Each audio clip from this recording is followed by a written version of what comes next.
Hello everyone, I'm Kiran Somaya, Director of Career Development Experiential Learning Center at NCC.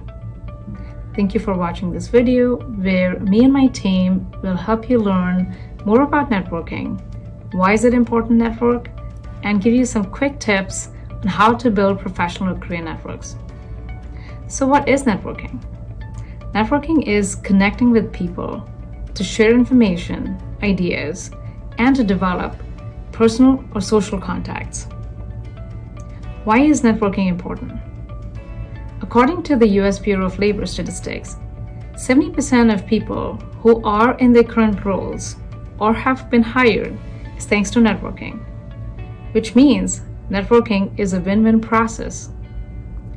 It not only allows you to connect with prospective mentors, partners, or clients, it also helps you to learn more about their personal career journeys, about industry trends, about organization cultures, while you're also trying to develop and hone your skill sets.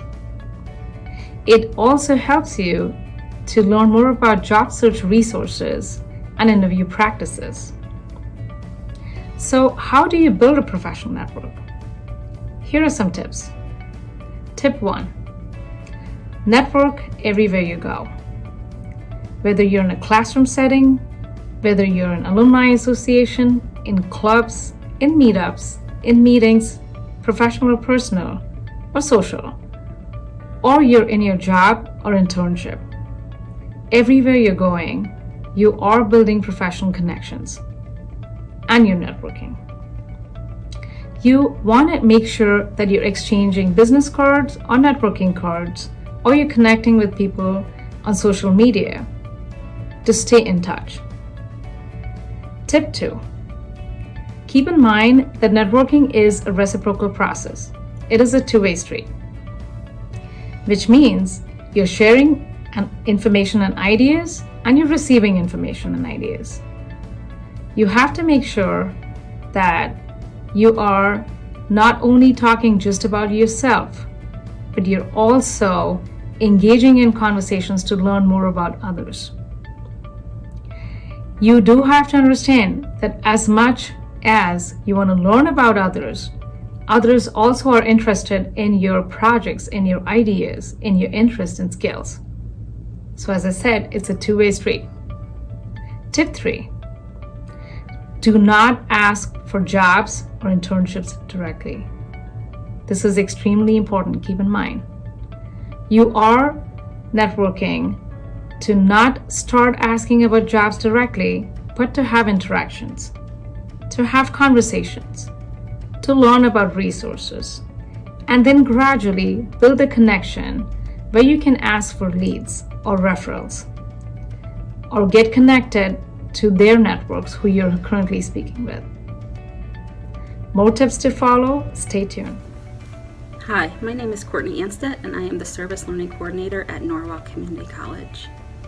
Another great tip while networking is to volunteer your time. Even though you're not getting paid for this experience, it's still very valuable and it looks great on a resume. Finding an organization in your professional field of interest is a wonderful way to connect with individuals who can eventually hire you or recommend you to be hired in the future. When volunteering, you are building and demonstrating your transferable skills such as communication skills and time management. Employers love to hire people who are well-rounded citizens and who are involved in their community.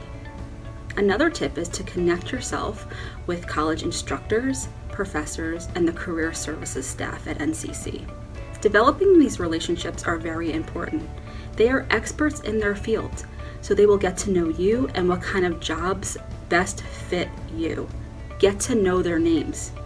At the Career Development and Experiential Learning Center, we have so many services to assist you, whether it's building your resume, exploring a major, or getting ready for an interview.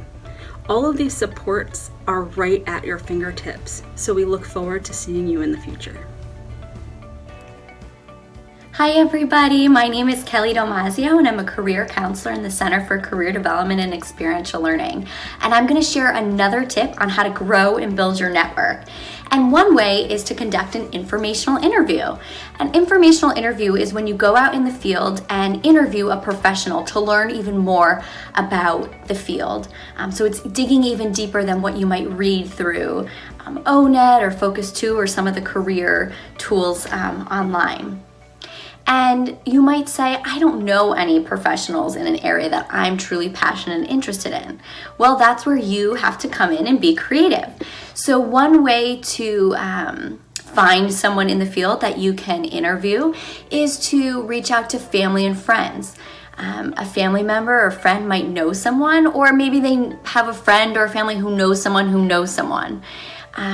Another great way is right here at NCC. We have amazing faculty who are experts in the field. They've worked in the field, so they have connections in the field. So if you go on our website under advisor directory, all of our majors are listed, A through, I don't think we have any Z majors, but they're alphabetized, and you can look up all of the advisors and also all of the faculty and reach out to them and see if they have any connections or someone that they can put you in touch with. And then also, you're always more than welcome to stop in our center, meet with us, because we are speaking with employers all the time, and we have a very wonderful job board that has a lot of great connections that we can put you in touch with. Next, you want to make sure that you are professional. So if you're going in person to interview the person, you want to make sure that you're dressed professional. You want to go with a list of typed up questions. And we actually made it really simple for you because we have some great sample questions that you can ask right on our website. So if you go to the NCC website and under Student Services, if you search Center for Career Development and Experiential Learning, you will then see on our website, students, you'll want to click on View Career Readiness Process, and you'll go to step number 2, which is Plan, and under that you'll see Conduct an Informational Interview, and that's where we have some wonderful sample questions that you're more than welcome to use. You want to make sure that you write, or I would recommend type up your questions, because it shows that you have done the research, you've put in the time and effort. And also, I have students who have left and got in the car and say, oh, I wish I asked that, or I forgot to ask that. So this way your questions are answered. When you schedule it, obviously, you can do it in person, hopefully. You could do it over the phone, you could do it virtual. You want to make it easy for whoever you're interviewing because it's their time, and quite frankly, everyone's really busy. So the more convenient you make it for them, offering what the best option is for them, and then also just letting them know, no more than 10 to 15 minutes of your time. That makes it really enticing for the person that you are going to be interviewing. And finally, you want to make sure at the end of the informational interview that you send a follow-up thank you email within 24 hours. And that, again, the person is taking time out of their day to meet with you, so you really want to show appreciation. You want to make sure that it's well written because you want to leave that lasting impression, because you never know what may come of this informational interview. And again, this is where you're starting to build, hopefully, a network and create a connection with someone in the field. You don't know, that person might be looking for an intern. Maybe they have a full-time or part-time job. Or in the future, they might have a position at the company. And remember, you apply and remember you saying, wow, I remember that student speaking to me over the phone. They were so professional. They asked excellent, well thought out questions. And they even sent me a well-written thank you letter. And you want to make sure that you keep in touch with this person because, again, maybe there's no opportunities now, but maybe later on there's opportunities. And again, they might know other people, or they might have friends that they then can put you in touch with. So keep that network going strong. Another great way to build a network is by reconnecting with former colleagues, coworkers, vendors, or clients that you might have. You never know opportunities that they might have within their current company, or maybe they know of other positions or people they can put you in touch with. And you can simply reach out by sending an email. You can give a phone call, ask if they want to meet for coffee. It's a great way to put yourself in a position where you are connecting with someone who might know more people. It's that ripple effect. So I want you to remember that the more connections you have, the more opportunities that you are going to have. So I want you to be creative and start building that network now.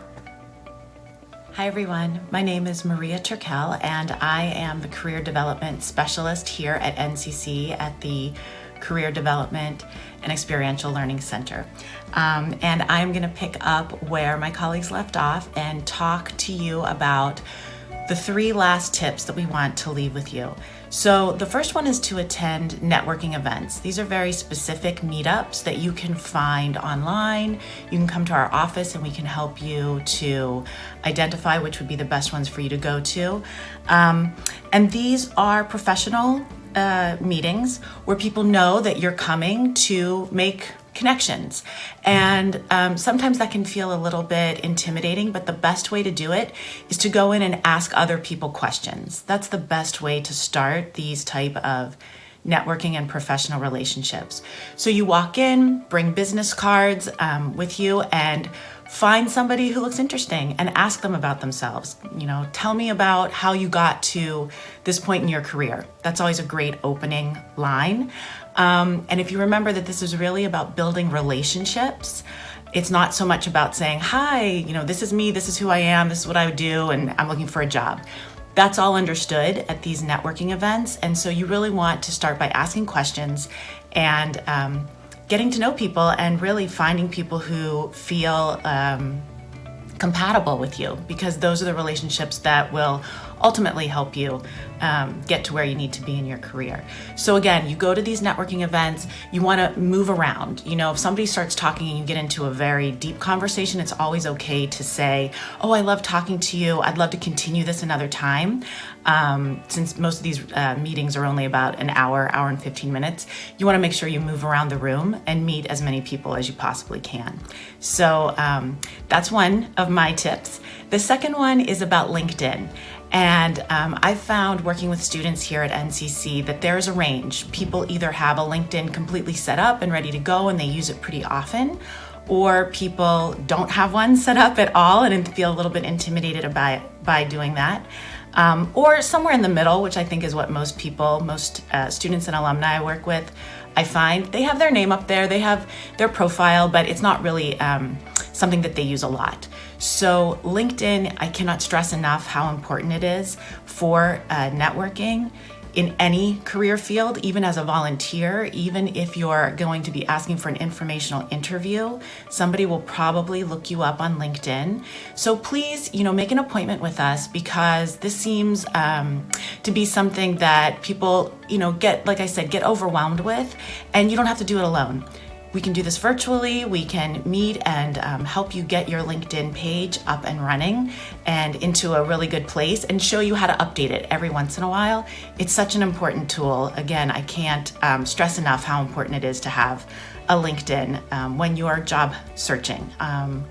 LinkedIn also posts a lot of jobs. I don't know if you know that, but it's similar to Indeed. There's a lot of job postings right on there. So again, LinkedIn, get it set up. And then finally, the last tip that we have to share with you is set a goal for yourself.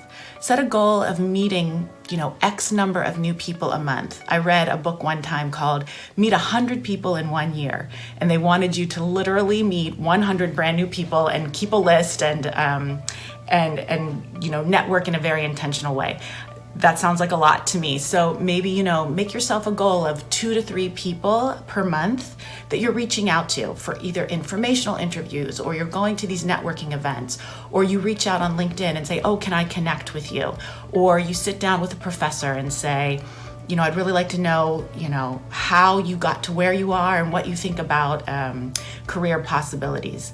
So that's what I'm going to leave you with, is to set a goal, and if we can help you be accountable, that would be wonderful. Again, feel free to make an appointment with any of us, virtually, in person, on the phone, whatever feels comfortable to you, and just touch base with us once a month, and you can say, oh, I met these 3 new people, or I met those 2 new people. That would be kind of a cool thing for you all to do. All right, thanks so much for listening, and I am going to let Kiran wrap this up. Bye. Thank you for watching this video. I hope it was full of information and takeaways.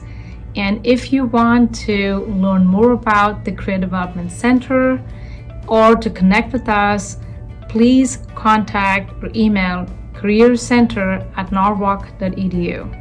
You can also visit our website, which is on norwalk.edu under Student Services. The second link is to the Career Development Office. And on that, you will find a ton of resources and information, right from a link to the job board, to a career assessment tool, to our career readiness process. If you go to a career readiness process, which is broken down into explore, plan, execute, and reflect, all these different pages have a ton of information that you can utilize in your job search process and preparing for your career path. We have a guide on resume, cover letter writing, how to build your career networks. There is also information about interview prep. There is information about informational interviews and a lot more that you can use. And if at all you feel that you need to connect with us, again, email us at careercenter@norwalk.edu and we are happy to help you. It is never too early or too late to start the networking process. You can only improve your networking skills by giving it a try. Let's get started.